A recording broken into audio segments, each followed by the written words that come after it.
So I want to introduce someone. He's a good friend of mine, Jason Lippert. I'm going to have him come up here, but let me just tell you a little bit about Lippert Components and what Jason has done since he's been involved in this organization. He's been with the company for 22 years. He's CEO since 2003.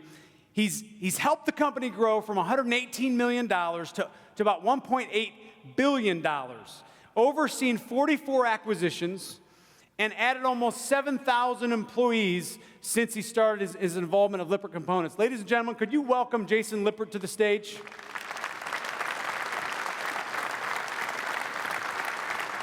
Hey. How you doing, man? Good to see you. Thank you. Thank you for being the National Diamond Partner of this thing. Can I just say, first off, Yeah. that I love you like a brother, but you know I'm ADHD. And Yeah. You put this thing on my face, and it's really hard to concentrate. We're going to get through this. So what I want to do is I want to talk about a few things. So I just want to ask you a question. What's the thing that keeps you up at night? What are the questions? What are the issues that are keeping you up at night with all the growth that you've experienced and all the kind of the dreams that you have? What keeps you up at night? So for our company, I've got a great team. They're all sitting up here, so thank you guys all for coming.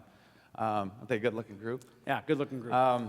So for us, we've been through a lot. 22 years, $1.6 billion in growth. We've added 7,000 employees, like Justin said. And we've been through a lot together. There's nothing we feel we can't do. We've got a sports culture, sports-like culture. So our number one thing is passion to win every day. So there's nothing we feel we can't do. There's not a lot that keeps us up at night. But I would tell you that the big thing for us today, and what weighs probably heavy on most of us, is that we've got 8,200 team members in our company. Mm-hmm. And thanks to Bob and his message, Bob Chapman and his message, we've become keenly aware that we can do a lot more with the 8,200 people we have in our company, right, outside of make products and give them a paycheck.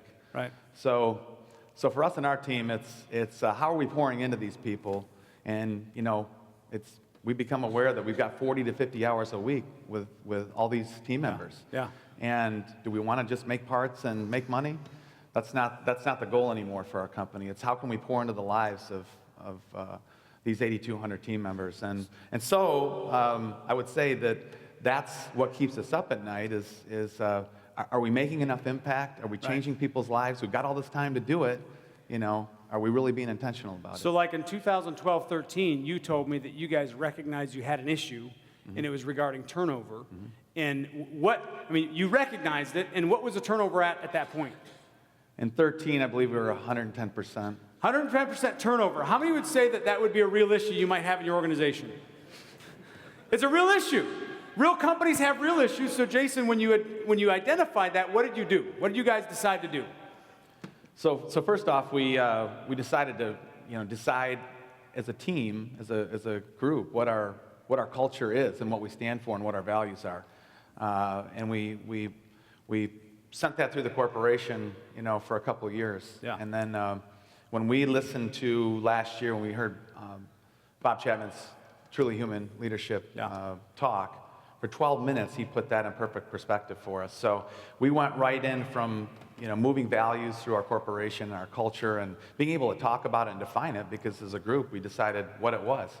And then we just began to focus on the 700 frontline leaders in the company. So we're a manufacturing company, 700 frontline leaders, really overseeing and leading 7,000 people in our company. So I'm an 80-20 guy. I'm pretty simple.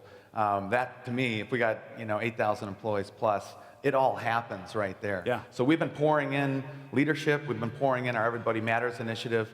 We've been pouring in everything we can to just learn more about our team members, pour into them, listen, be there for them. We've got 8 people on a leadership staff now, and I don't know. Let me unpack this for a minute. So you identified this issue. Is that 110% turnover? And then give us this picture. What are the percentages now? How did it go down? So we've dropped steadily from 2013 at 110% down to just under 40% today. So you went from 110% to 40% turnover. Yeah. That is a huge. And we're not done. We don't feel that we're where we need to be. But you're better than the industry. Oh yeah, for sure. And Elkhart County, I think, has got some of the worst historical work cultures in the area. So we battle a little bit of a different beast in Elkhart County, I think, than what other parts of the country do. What's the best decision you and your team made over the past 2 years? The best decision, just kind of trailing back to the last comment I made is, these 700 frontline leaders that we have in the company that oversee and lead the 7,000 frontline workers that are making parts and manufacturing parts for us every day. It's really teaching these guys and gals how to coach, how to lead, teaching them what leadership is, because, most of our frontline leads, come out of high school, some of them don't. Some don't graduate from high school. We promote typically in the manufacturing community because somebody's on time every day, they're pretty good attitude, they're positive people, they're good with the people around them, and we promote them and then we kind of let them go. And that's not leadership. That's not teaching people how to lead. So with our leadership staff and our teaching and coaching our top-level managers into pouring into these people and teaching them how to lead so that they can teach the 7,000 that we have that are running the business day in and day out how to lead, create a positive workplace for them, have them come out with a positive experience, and then go into their home life or their community into a positive attitude, kind of like you were mentioning before. And that's transformative to families, communities, all sorts of stuff. So that's... Do you realize when you have issues, if you don't face it head on, nothing's going to change? There's a lot of companies that still have 100% turnover, but they don't really want to face that issue because they're so busy doing the business that they don't get the kind of help that they need. And I think it's awesome that you guys are on this. I'm so grateful that you guys are part of this thing. But thank you for owning your issues. Yeah. Ladies and gentlemen, thank you. Hey, thanks, appreciate it. Give thanks. Jason a welcome.